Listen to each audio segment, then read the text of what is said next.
Breaking చూస్తున్నాం. తిరుమల లడ్డు వివాదంపై రంగంలోకి దిగేసింది SIT team. Guntur range IG Sarvashreshtha Tripathi ఆధ్వర్యంలో 9 మంది సభ్యులు తమ పని మొదలు పెట్టేశారు. అందులో భాగంగా సిట్ బృందం ఇవాళ తిరుపతికి వెళ్లనుంది. తిరుపతిలో భేటీ అయిన తర్వాత విచారణకు సంబంధించిన పలు అంశాలపై చర్చించనుంది.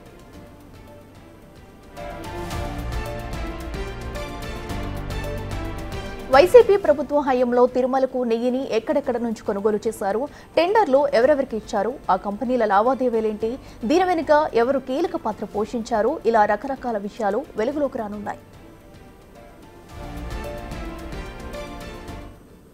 ఇదే అంశానికి సంబంధించి మరింత సమాచారం మా ప్రతినిధి దామోదర్ లైవ్ లో అందిస్తారు. దామోదర్, చెప్పండి. అయితే ప్రస్తుతం ఏపీలో ప్రధానంగా కీలకంగా ఉన్న సమస్య అయితే తిరుమల తిరుపతిలో లడ్డు కల్తీ వ్యవహారం అయితే మరి దీనికి సంబంధించి కూడా విచారణ చేపట్టేందుకైతే సిట్ బృందం ఈ రోజు నుంచి రంగంలోకి దిగనుంది.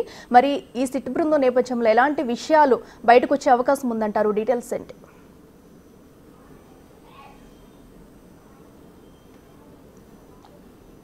అఖిల, ప్రపంచవ్యాప్తంగా ఏదైతే హిందూ సమాజంలో కలకలం రేపిన ప్రసాదాల్లో నెయ్యికి సంబంధించిన కల్తీ వ్యవహారంపై సిట్ తన కార్యక్రమాలను ఇప్పటికే ప్రారంభించింది. విచారణ ముఖ్యంగా ఏదైతే క్షేత్రస్థాయిలో తిరుపతి అడిషనల్ ఎస్పీ వెంకట్రావుతో పాటు అదేవిధంగా గతంలో ఇక్కడ తిరుమలలో పనిచేసిన 2 టౌన్ సిఐ సత్యనారాయణ, ప్రస్తుతం కల్లూరులో పనిచేస్తున్న సూర్యనారాయణలను స్థానికంగా ఉన్న అధికారులుగా నియమించారు. వీరు ఇప్పటికే తమ కార్యక్రమాలను ప్రారంభించారు. రాష్ట్ర స్థాయి సిట్ ఇన్ఛార్జిగా ఉన్న సర్వశ్రేష్ఠ త్రిపాఠితో పాటు అదేవిధంగా ఏదైతే కడప కలెక్టర్ హర్షవర్ధన్ రాజు కూడా ఫాలోఅప్ చేస్తున్న పరిస్థితి. మరోవైపు గోపీనాథ్ జెట్టి ఇక్కడికి రానున్నట్లు సమాచారం. మొత్తం మీద అయితే ఏఎస్పీ వెంకట్రావు నేతృత్వంలోని బృందం ఇప్పటికే పూర్తి స్థాయిలో ఆధారాలు సేకరించినట్లు సమాచారం. ముందుగా అందుకే ఏదైతే ఏఆర్ డైరీ పైన తిరుపతిలోని ఈస్ట్ పోలీస్ స్టేషన్లో కంప్లైంట్ ఇప్పించడం, కంప్లైంట్లో కూడా పూర్తిగా 5 పేజీల కంప్లైంట్లో పూర్తి స్థాయిలో ఎందుకు కంప్లైంట్ ఇవ్వాల్సి వచ్చింది, నిబంధనలు ఎక్కడెక్కడ ఏదైతే ఏఆర్ కంపెనీ విస్మరించింది,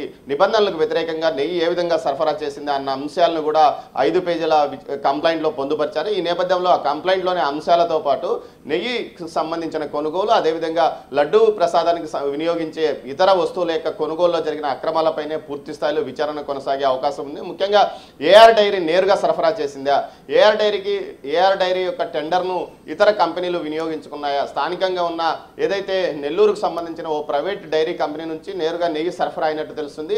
ఆ ప్రైవేట్ డైరీ కంపెనీ వైసీపీకి నాయకులకు సంబంధించిన అనుమానాలు కూడా వ్యక్తమవుతున్న నేపథ్యంలో ఆ కంపెనీ నుంచి ఎంత నెయ్యి వచ్చిందన్న విషయాలను కూడా ఆరా తీయడానికి పోలీసులు సిద్ధమయ్యారు, సిట్ అధికారులు సిద్ధమయ్యారు. మొత్తం మీద సిట్ తన పనిని ఇప్పటికే ప్రారంభించిన నేపథ్యం అధికారికంగా సిట్టులో ఉన్న ఏదైతే ఏఎస్పీ వెంకట్రావుతో పాటు ఇటు సిఐలు ఇద్దరు తమ పనులను ప్రారంభించారు. అంతేకాకుండా ముఖ్యంగా సిట్టు వేసిన నేపథ్యంలో పూర్తి స్థాయిలో అక్కడ ఏదైతే జూన్ 2024 జూలై నెలలో ఎన్ని లారీల ఎన్ని ట్యాంకర్ల నెయ్యి ఇక్కడికి చేరుకుంది, ఎంత వినియోగించారు అన్న అంశంతో పాటు అటు ఎన్డీడీబీ ఇచ్చిన నివేదికలో ఏమి ఉన్నది తేడా, అదేవిధంగా మైసూర్ ఎన్ఎల్ఆర్ఎల్ ల్యాబ్ ఇచ్చిన నివేదికలో ఉన్న తేడాలను కూడా పరిశీలిస్తారు. దీంతో పాటు క్షేత్రస్థాయిలో ఎవరు ఈ వస్తువులను కొనుగోలు చేయడానికి గ్రీన్ సిగ్నల్ ఇచ్చారు, దీంతో పాటు పర్చేసింగ్ కమిటీలో ఉన్న అప్పటి టీటీడీ పాలక మండలి సభ్యులు ఎవరు, వీరితో పాటు ముఖ్యంగా ఇటు పోర్టు కార్మికులను కంప్లైంట్ ఇచ్చినప్పటికీ ఎందుకు పట్టించుకోలేదు అన్న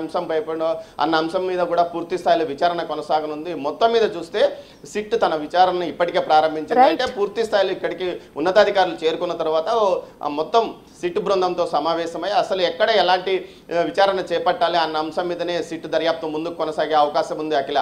రైట్ దామోదర్, థ్యాంక్ యూ.